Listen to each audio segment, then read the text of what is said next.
အားလုံးပဲမင်္ဂလာပါကျွန်တော်ကတော့အာယု International ဆေးရုံက Consultant Physician ဒေါက်တာကျော်စရာလေးပဲဖြစ်ပါတယ်ကျွန်တော်ဒီနေ့ညပြည်သူကိုကျန်းမာရေးဘူးတုဒမျှဝေမဲ့အစီအစဉ်မှာပြောပြမယ့်အကြောင်းအရာကတော့ heat stroke ခေါ်တဲ့နော်အပူရှက်ခြင်းနဲ့ heat related illness လို့ခေါ်တဲ့အပူရောက်ဖြစ်တဲ့နောက်ဆက်တွဲကျန်းမာရေးပြဿနာလေးတွေကိုညပြည်သူဘူးတုဒရအောင်မျှဝေပေးသွားမှာဖြစ်ပါတယ်အခုလိုနေရာဒီအရန်ပူပြင်းတဲ့အချိန်မှာကျွန်တော်တို့အသီးတို့အရန်ပူပြင်းလာတဲ့အဲ့ခါမှာကျွန်တော်တို့ခန္ဓာကိုယ်ကလည်းအပူချိန်တွေအရန်မြင့်တက်လာတယ်ကျွန်တော်တို့ခန္ဓာကိုယ်မှာပြမအပူချိန်ကိုလိုက်လံပြီးတော့เนาะအပူချိန်ထိန်းညှိပေးတဲ့စနစ်ရှိပါတယ်ဒါပေမဲ့เนาะအဲ့ဒီထိန်းညှိပေးတဲ့စနစ်ကနေပြီးတော့เนาะခန္ဓာကိုယ်ကအရန်အပူချိန်မြင့်တက်လာတဲ့အခါမှာလိုက်လံပြီးတော့ထိန်းညှိဖို့ခက်ခဲတဲ့အနေအထားတစ်ခုရောက်ရှိသွားနိုင်ပါတယ်အဲ့ဒီအခါမှာကျွန်တော်တို့အပူချိန်မြင့်မားခြင်းရဲ့နောက်ဆက်တွဲကြောင့်ဖြစ်ပေါ်လာတဲ့ကျန်းမာရေးပြဿနာတွေကိုကြုံတွေ့ရမှာဖြစ်ပါတယ်အခုကျွန်တော်ဒီနေ့ပြောပြမယ့်အကြောင်းအရာမှာအဲ့ဒီအပူချိန်မြင့်တက်လာခြင်းကြောင့်ဖြစ်ပေါ်လာမယ့်နောက်ဆက်တွဲကျန်းမာရေးပြဿနာတွေဘယ်လိုလူမျိုးတွေမှာဖြစ်တတ်တယ်လဲဘယ်လိုအခြေအနေတွေမှာဖြစ်တတ်တယ်လဲပြီးတဲ့အခါကျတော့ဘယ်လိုကာကွယ်တဲ့နည်းလမ်းတွေလုပ်ရမလဲအပူရှက်တဲ့လူနာတွေကိုတွေ့တဲ့အခါမှာဘယ်လိုမျိုးကျွန်တော်တို့เนาะရှေးဥဒနာပြုစုနည်းတွေနဲ့လုပ်မယ်ဘယ်လိုဆေးရုံအချိန်မီပို့နိုင်မှုဆောင်ရွက်ပေးရမယ်ဆိုတဲ့အကြောင်းအရာလေးတွေကိုကျွန်တော်အနေနဲ့ရှင်းလင်းပြောကြားသွားမှာဖြစ်ပါတယ်အဲ့တော့ခန္ဓာကိုယ်အခုရာသီဥတုအရန်ပူပြင်းလာတဲ့အချိန်မှာကျွန်တော်ခန္ဓာကိုယ်ပူချိန်ကလည်းဒါတအားကိုမြင့်တက်လာတယ်ရှုပ်နေရာတွေမှာဆိုရင်ဒါပတ်ဝန်းကျင်ပူချိန်က40ဒီဂရီဆက်စီရက်လောက်ထိရောက်လာတယ်အဲ့ခါမှာခန္ဓာကိုယ်ပူချိန်တွေကလည်းအရန်ကိုမြင့်တက်လာတယ်အဲ့ခါမှာကျွန်တော်တို့ကြုံတွေ့ရမယ့်ကျန်းမာရေးပြဿနာကိုကျွန်တော်တို့3အဆင့်လေးခွဲပြီးတော့ပြောပြပါမယ်အဆင့်ပထမဆုံးအဆင့်ကတော့အရန်မဆိုးတဲ့အဆင့်ပေါ့နော်ဒီအဆင့်မှာကျွန်တော်တို့ heat sink လို့ခေါ်တဲ့လူနာတွေကအပူချိန်မြင့်တက်လွန်တာကြောင့်မူးဝေလဲကျတာမျိုးတွေ heat cramp လို့ခေါ်တဲ့ကြွက်တက်တာတွေเนาะပြီးတဲ့အခါကျတော့ heat rash လို့ခေါ်တဲ့ကျွန်တော်တို့နေလောင်ခွက်တွေထွက်လာတာမျိုးတွေတွေ့ရပါတယ်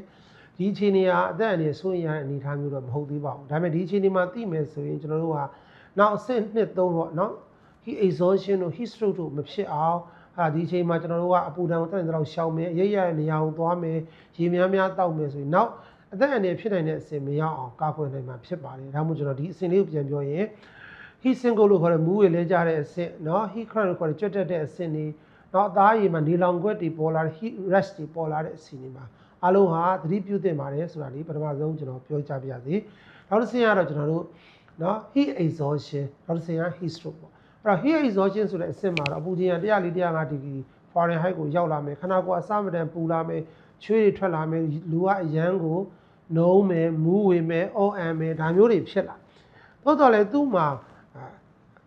ရေးကြည့်တဲ့တစ်ချက်ကတော့သတိလက်လွတ်ပေါ့မဖြစ်သေးဘူးခန္ဓာကိုယ်အတွင်းအင်္ဂါတွေဖြစ်တဲ့အုံနောက်တွေနှလုံးတွေကိုမထိသေးဘူးပေါ့မထိသေးတဲ့အတွက်ကြောင့်ဒီအဆင့်မှာကျွန်တော်တို့ကအမြန်ဆုံးသိပြီးတော့ဟာလားခြေဥသွနာပြုစုတဲ့နည်းတွေနဲ့လုပ်ပေးနိုင်မယ်ဆိုရင်လူနာအသက်ချမ်းသာရမယ်အဲ့ဒီကနေနောက်တစ်ဆင့်ဖြစ်တဲ့ heat stroke ရောက်သွားရင်တော့အသက်အန္တရာယ်ရှိပါတယ်ကျွန်တော်တို့ဆေးပညာအရာ emergency ဖြစ်ပါတယ်အထူးကြမ်းမှတ်ကုသဆောင် ICU နေရာမျိုးမှာထည့်သွင်းကုသရတဲ့အနေအထားမျိုးဖြစ်ပါတယ်အဲ့ဒီအဆင့်မရောက်အောင်က heat exhaustion နဲ့ heat stroke ကိုခွဲခြားပြီးသိနိုင်မယ်ဆိုတော့ကောင်းပါတယ်အဲ့ဒီတစ်ခုကိုအဓိကလေးကျွန်တော်ခွဲပြောရရင် heat exhaustion ကအပူချိန်104ဒီဂရီ Fahrenheit အောက်ဖြစ်ပါတယ်လူနာကိုကြည့်မယ်ဆိုရင်ချွေးတွေထွက်နေမယ် heat stroke ကတော့ကျွန်တော်တို့နော်ဒီလိုပူချစ်နေမယ်အသားတွေကပူကျက်နေမယ်သို့တော့ချွေးတွေမထွက်တော့ဘူးနော်ခန္ဓာကိုယ်ရဲ့အပူချိန်ထိန်းကြီးတဲ့ system heat stroke မှာပြတ်သွားပါပြီနော် heat stroke က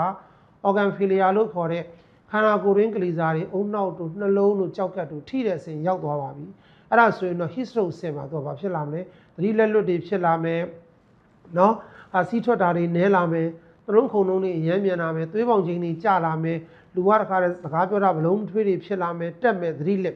ဒီလိုအခြေအနေဆိုတော့ heat stroke ဆင်ရောက်ပါပြီဆေးရုံကိုအမြန်ဆုံးပို့ပါနော်ကျွန်တော်တို့အမြန်ဆုံးပို့ခင်မှာလှုပ်ဆောင်မဲ့ချက်လေးတွေပြီးရင်ကျွန်တော်ဆက်ပြီးပြောပြပါမယ်အဲ့တော့ဘလို့လူတွေမှာ heat stroke ဖြစ်နိုင်ကြီးပိုပြီးများလဲဆိုတော့နော်ကလေးတွေတိတ်ပြီးငယ်လွန်းတဲ့ကလေးတွေနော်ဒီအပူချိန်ထိန်းကြီးတဲ့စနစ်အကောင်းစွာအလုံးမလုံးနိုင်သေးတဲ့အခြေအနေနောက်တစ်ခုကအသက်သိပ်ကြီးတဲ့သူတွေနောက်ယောဂအခန်းစီးကြိုးတို့သွေးတိုးတို့နှလုံးယောဂအခန်းရှိတဲ့သူတွေအဲ့ဒီယောဂကြောင့်စီးဆေးပေါင်ဆေးတွေကြာကြီးတောက်နေရတယ်သွေးပေါင်ကြာဆေးတွေတောက်နေရတဲ့သူတွေဒီလိုသူတွေဟာဖြစ်နိုင်ကြီးပိုများပါတယ်နောက်တစ်ခါကျွန်တော်တို့ဟာစားဝတ်နေရေးကြောင့်နော်ဟာလာဒီနေရောင်ကြီးထဲမှာဓာတ်ရိုက်အကာအကွယ်မဲ့စာသွားလာပြီးတော့ရောင်းချနေရတဲ့ဈေးရောက်နေရတဲ့ပုံကိုယ်တွေနော်ကျွန်တော်တို့မှာစိုက်ကားနေတဲ့သူတွေစိုက်ကယ်မောင်းတဲ့သူတွေအပါအဝင်နော်စောက်လို့ရေးလုပ်သားများနေအောင်ကြီးကိုဓာတ်ရိုက်ထိတွေ့နေရတဲ့သူတွေကပိုပြီးဖြစ်နိုင်ခြင်းများပါတယ်နောက်တစ်ခါအခုလိုခြေနေမျိုးမှာကမ္ဘာ73စီပြက်လက်တဲ့အတွက်ကြောင့်ကျွန်တော်နိုင်ငံမှာလည်းပဲတနေ့တနေ့ကိုနေပူကြီးထဲမှာ3နာရီ4နာရီကြာရှည်စွာ73စီတန်းစီဝေရတဲ့သူတွေမှာဒီ heat stroke ရဲ့အန္တရာယ်ကိုဖြစ်ပေါ်တာတွေလည်းတွေ့နေရပါပြီအသက်အန္တရာယ်ဆုံးပါတာတွေ ဈေးရုံရေးပေါ်ရောက်ရှိသွားတာတွေခုနပြောတဲ့အစောပိုင်းအဆင့်လူနာတွေအများကြီးလည်းတွေ့ရှိလာပါပြီနောက်တစ်ခါကျွန်တော်တို့ဘယ်လိုနေရာတွေမှာပိုဖြစ်တတ်သေးလဲဆိုတော့လူနေမှုအရန်ကြက်တဲတဲ့နေတွေတိုက်ခန်းနေအိမ်ခန်းနေကြက်တဲနေရတဲ့သူတွေလေဝင်လေထွက်တိတ်မကောင်းတဲ့နေရာတွေမှာနေထိုင်တဲ့သူတွေဟာဒီ heat stroke လို့ခေါ်တဲ့ပူရှက်ခြင်းရဲ့အန်ဒီဟယ်ကိုဖြစ်နိုင်ရင်ပို့ပြီးတော့များပါတယ်